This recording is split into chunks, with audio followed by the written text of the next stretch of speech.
So I realize this is not the most do-it-yourself friendly video, but I just wanted to show you what it's like to remove an engine from a car. In this case, I have a 2004 Honda Accord with a 3.0 liter V6 engine. And what I'm doing right now is just walking around seeing how much clearance I have on the side, back, and front of the engine. My plan is to take it out by itself, leave the transmission in place, because I don't want to mess around with the axles. I don't want to drop the subframe like it tells you to do in the service manual. And right now it's looking pretty good. I have plenty of space. For those with automatic transmissions, you really don't need that much clearance. You only have to slide the engine about, I'd say, a couple inches before you can raise it up and out. Those with manual transmissions, that's a different story. You got the clutch disc, you got the pressure plate in the way, and you need more clearance before you can lift the engine out. So in those cases, you'll need to leave the engine connected to the transmission and either lift it up from the top or drop the subframe and take it out from the bottom.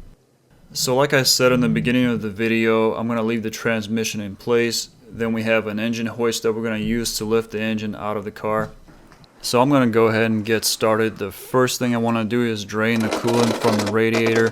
There's a valve here that you turn counterclockwise. The reason I'm draining the coolant is because there are 4 coolant hoses. Actually, there are 6 on this car. But most cars have 4 coolant hoses, 2 going from the radiator and 2 going from the heater core inside the car. All these hoses have to be disconnected before the engine can be removed. And also on this car there are 2 hoses going to the oil cooler on the transmission. So I'll be removing those later. While the coolant is draining, I'm going to remove these 2 bolts that hold the power steering pump in place. Now the power steering pump itself, I'm going to set it aside. It's going to stay with the car. This way I don't have to disconnect any of the power steering lines and don't have to mess with the fluid. After that, I'm going to move on to the actual coolant hoses themselves. But before I can remove these hoses, I got to get all this stuff on the right out of the way, the airbox, the battery. So that's what I'm going to do right now. I've got the battery coming out, 2 cables that I have to disconnect, and also that bracket on top has to be moved out of the way. I don't know what this little plastic piece is, but it's coming out. Alright, I got the bracket loosened up. Get that out of the way, and then I'll be able to remove the battery. And since I'm removing the battery, I'm going to take out the battery tray. And now I have room to get to the hose clamps.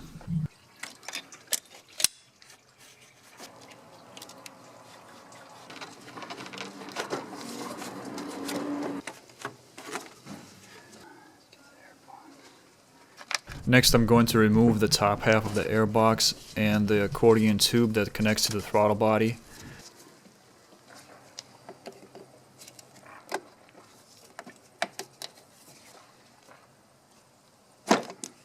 I'll also have to unclip this cable that's hooked into the airbox. Then I'll be able to remove the top half. Moving on to the bottom half, it's held on by 3 more bolts.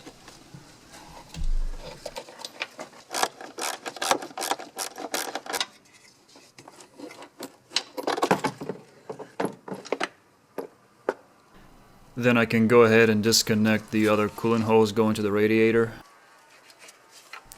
There's a big mess of hoses that I want to disconnect right here. Throttle body has to come off. The replacement engine will most likely not have a throttle body, so you're going to have to transfer it anyway. It's got a couple of coolant lines going to it, and after that I can take out all this crap. Next I'm going to go ahead and disconnect the fuel line. You do want to make sure that there's no pressure in the line. And if the car has been sitting for a couple of days, you should be good to go. This thing's been sitting for I think 3 or 4 days. And you can see when I disconnected the line, there was hardly any pressure. There is a quick disconnect on the line. Go ahead and hold down the 2 tabs and kind of wiggle the line back and forth. You might need to do this a couple of times before you can completely remove it. Go ahead and grab a rag and put it underneath the line because you will get a little bit of fuel spill. Alright, so that's it for the fuel line. I'm going to go ahead and tuck it back. Next on the list are these 2 coolant hoses that are going to and from the heater core. And also, because we're disconnecting the engine from the transmission, we got 2 more coolant hoses on top over here. These go to the oil cooler, the transmission oil cooler that's mounted on top of the transmission. I'm going to go ahead and disconnect those and then disconnect the coolant hoses going to the heater core.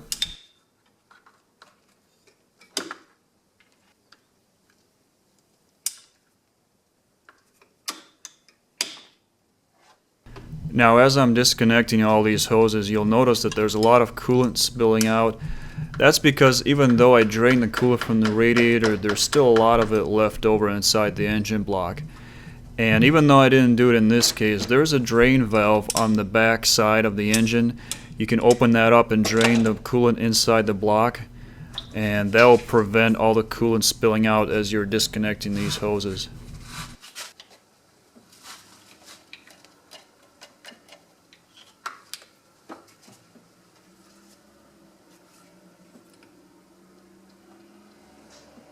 So the manual has you removing the radiator cooling fans to get to the AC compressor and the engine mount. I find it's a hell of a lot easier to just take out the whole radiator assembly with the fans attached. So that's what I'm going to do right now. I'm going to remove these two retainers at the top. I'm going to take out the overflow tank that's held in with one 10mm bolt. Next I'm going to disconnect the electrical connector for the fan, and also I'm going to unclip this wire harness. On the right side we also have another connector for the cooling fan that's also clipped in.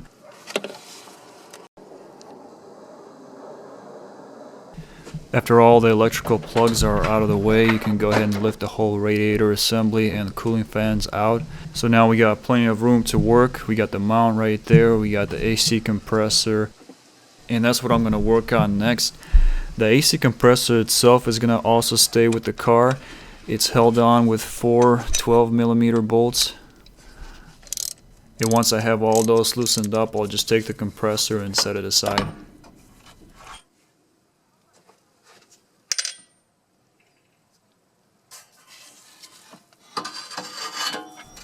Next I went ahead and removed the pre-cat just to give us some more room to work with. You can see the exhaust pipe on the bottom is still in place.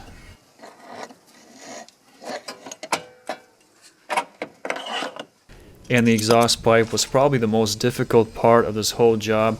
Since this is a Minnesota car, we had to use the torch to loosen up all the exhaust nuts. Everything was rusted in place, especially at the rear of the exhaust.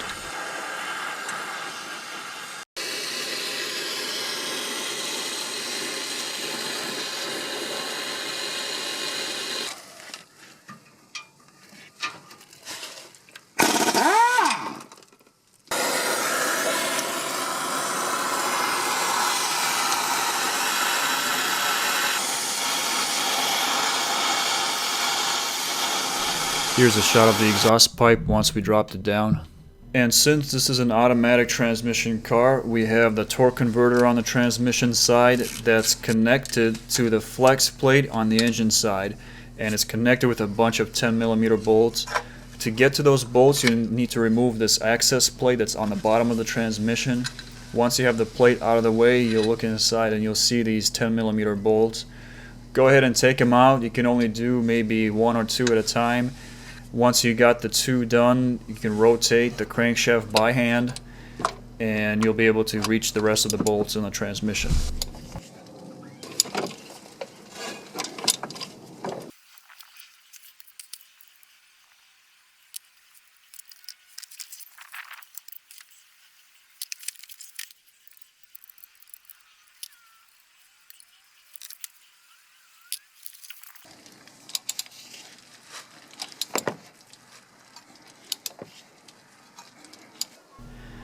After that, I'm going to go ahead and move on to the wire harness, and this is probably the only downside to taking the engine out by itself.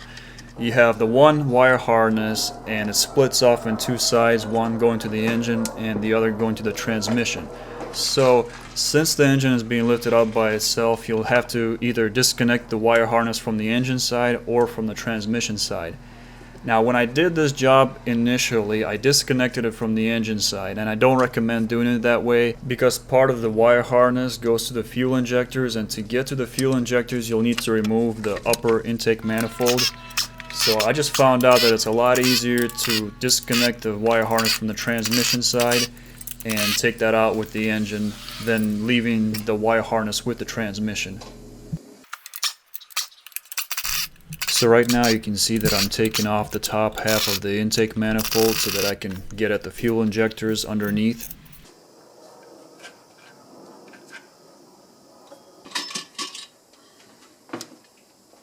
Once I have that out of the way, I'm going to go ahead and disconnect the electrical plugs for the fuel injectors.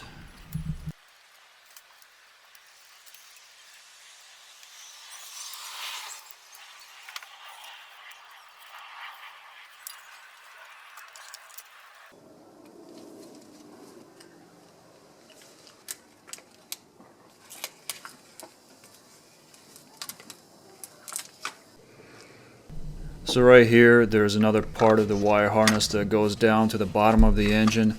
I wasn't really able to get a camera in there, so I'm just going to take them out and show you what all these connectors look like.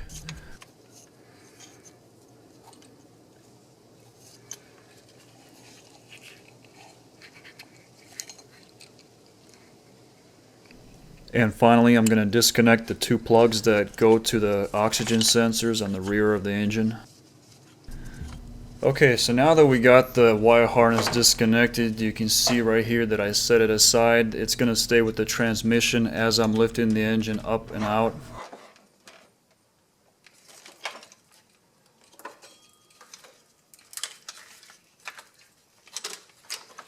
And at this point the engine is almost ready to be taken out. The next step that I did was take out these transmission to engine bolts. There are two at the top right here that are 17 millimeters in size. There's one on the side. Actually, there are two on the sides. One of the bolts is a really long bolt that goes through the starter, which I didn't know at the time, but I found out later.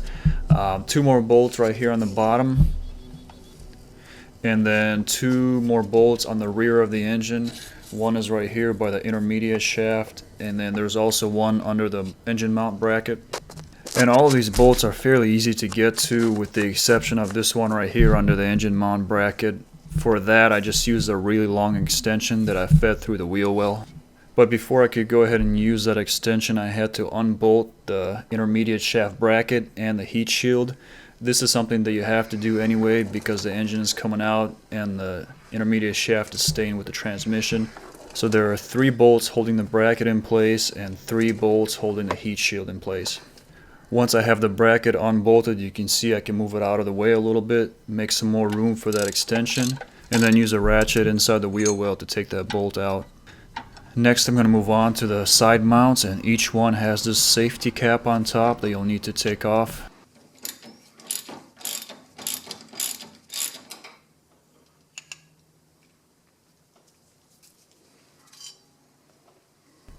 Next step is to remove the center bolt that connects the mount to the mount bracket. The next thing I'm going to do is move that mount out of the way and then remove that bracket. And you only need to do this on this side of the engine because half the bracket is bolted to the transmission and half the bracket is bolted to the engine. You can see here I got the bracket out of the way. As for the other side, you only need to take out that center bolt.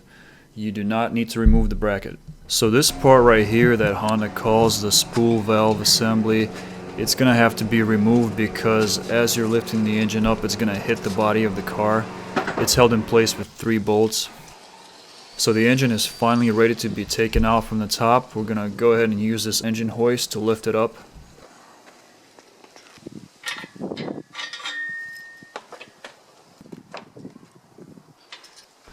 Once the engine hoist is ready and hooked up to the engine, you can go ahead and remove this front engine mount bracket. It's held in place with 3 bolts. So at this point we went ahead and started to separate the engine from the transmission, but like I said before, there's one more extra long bolt that goes through the starter. We finally took that out and we were able to separate the two.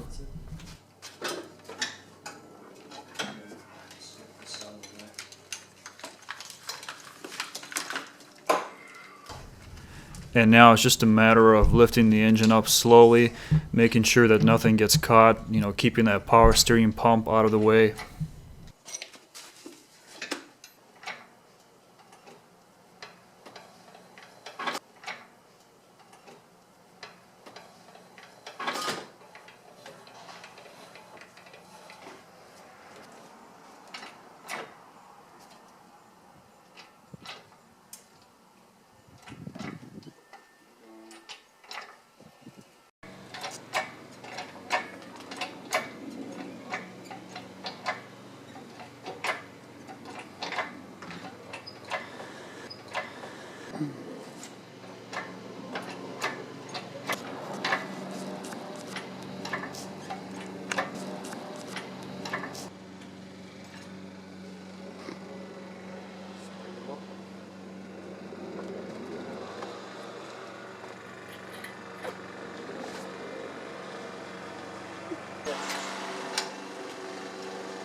So that is how you remove the V6 engine out of the Honda Accord. Right now you can see the shot of the empty engine bay.